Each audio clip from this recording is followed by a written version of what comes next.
All right, good morning, you guys. Today I'm taking on homework 58. This is problem 10. I kind of goofed up on my numbering, so this is number 10. It's the problem that's at the bottom of the page. All right, the base of a right triangular prism is an isosceles right triangle with a hypotenuse of 10. The height of the prism is 8 centimeters. Find the surface area and the volume. Okay. So first and foremost, I think it helps to visualize. So I would start by drawing out a model for this situation. So if I'm told that my base is an isosceles right triangle, I'd start with that. So an isosceles right triangle. So I'm going to draw an isosceles right triangle for my top, where here is 45 and 45 degrees, here and here. Okay, I'm going to draw the bottom one. So here's my background. Here's my foreground, just like that.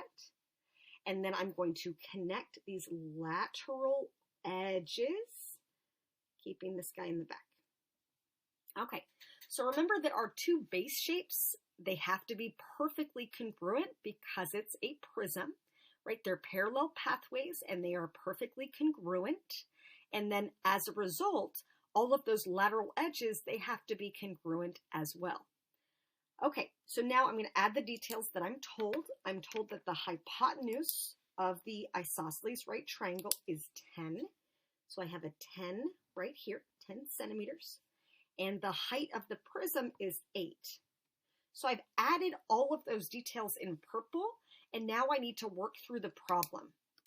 So since my base shape is an isosceles right triangle, I know that my legs are x and x, and the hypotenuse is x root 2. So if I'm solving for x, I know my little shortcut is to take half of 10 and multiply by the square root of 2. So my two legs are 5 root 2 and 5 root 2. Okay, if I didn't see that clearly, I could always build an equation just to remind you. I could say that x root 2 is equal to 10 and then use some algebra to get to x. Ultimately, I will get x is 5 root 2. Okay, so now I've settled on my base shape. If I want surface area, let's draw out a net. Let me help you visualize it. So surface area, if I draw out my base shape here. Okay, here's my top and here's my bottom.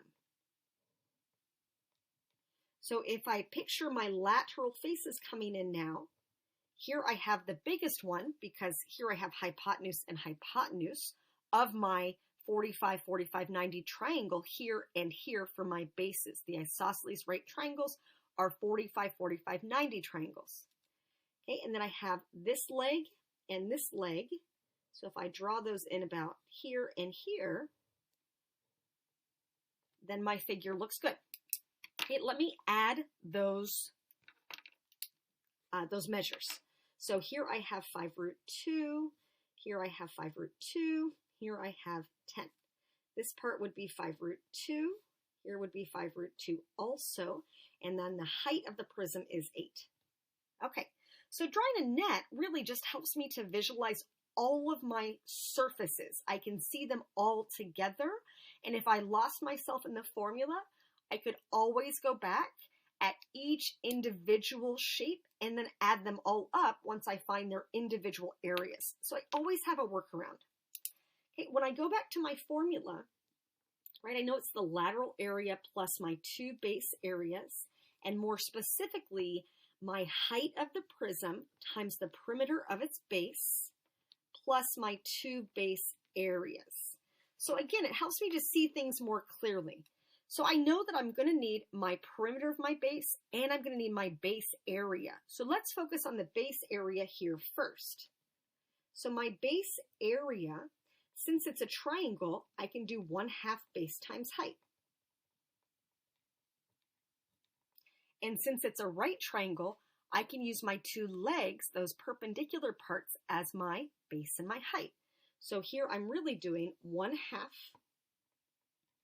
of 5 root 2, stabilize that, times 5 root 2. So that ends up being 1/2 of 5 times 5 times 2, and I get 25 centimeters squared. So that's my base area, 25 centimeters squared. Okay, so my height of my prism is 8. The perimeter of my base, I have 5 root 2 plus 5 root 2 plus 10. So that would be 10 plus 10 root 2. Okay, plus my 2 base areas. Each base has an area of 25. Okay, so remember here how I'm getting to that lateral area. I'm viewing it like a rectangle. I'm looking at this as a rectangle.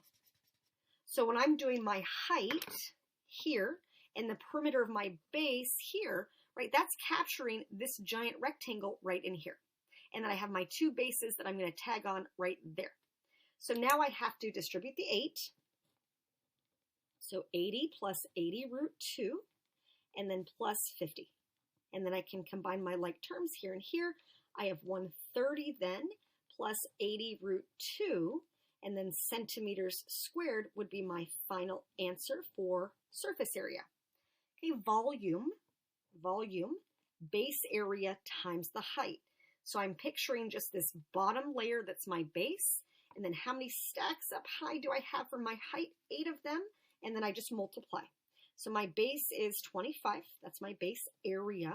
The height of my prism is 8, so I end up with 200 centimeters cubed. All right, I hope that problem makes sense. Have a good rest of your day.